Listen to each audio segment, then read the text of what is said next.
Hello guys, I am Amritlal sir. Students, आज मैं आपको बताने वाला हूँ किसी भी संख्या का एचसीएफ अर्थात महत्तम समापवर्तक जिसे हम बोलते हैं मासा ज्ञात करना। जो मासा ज्ञात करने के लिए दो विधि है। नंबर एक है गुणनखंड विधि, नंबर दो है भाग विधि। सबसे पहला हम सवाल आपको बताने वाला हूँ गुणनखंड विधि से।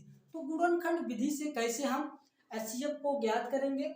12 और 20 का एचसीएफ गुणनखंड विधि से ज्ञात कीजिए। स्टूडेंट, जैसे दिया है 12 और 20, 12 और 20 यानी कि 12, 20 का एचसीएफ गुणनखंड विधि से हल करना है। तो सबसे पहले हम गुणनखंड विधि से एचसीएफ निकालने के लिए गुणनखंड अलग अलग फैक्टर करेंगे। तो 2 से काटेंगे, 2 छंग 12, 2 तिहाई 6, 3 एकम 3। इसी प्रकार से 20 को डिवाइड करेंगे, 2 10 दूना 20, 2 पंचे 10, 5 एकम 5। अब हम गुणनखंड विधि से ज्ञात करने के लिए एचसीएफ को विधि लगाएंगे। यहाँ देखेंगे 12 का जो फैक्टर निकला 2 गुणा 3। इसी प्रकार से 20 क्या दिया है 2 गुणा 5। अब इसे हमें ज्ञात करना है गुणनखंड विधि से एचसीएफ। तो एचसीएफ क्या दिया, एचसीएफ किसका निकाल रहे हैं 12 और 20 बराबर। इसमें देखेंगे जो कॉमन संख्या है, कॉमन संख्या को हम एचसीएफ बोलते हैं, यानी कि इसका मतलब होता है हाईएस्ट कॉमन मल्टीप्लाई। तो सर इसमें देखेंगे, देखिए 2 और 2 मिल रहा है। अब इसमें 3 दिया तो यहाँ 5 दिए, मिल तो नहीं रहा।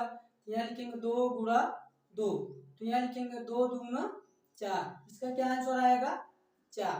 तो आपको अगर दिया जाए किसी भी संख्या का एचसीएफ महत्तम समापवर्तक यानी मासा ज्ञात करना, सबसे पहले अगर आता है गुणनखंड विधि से हल करना। तो जैसे दिया 12 और 20 का एचसीएफ गुणनखंड विधि से ज्ञात कीजिए।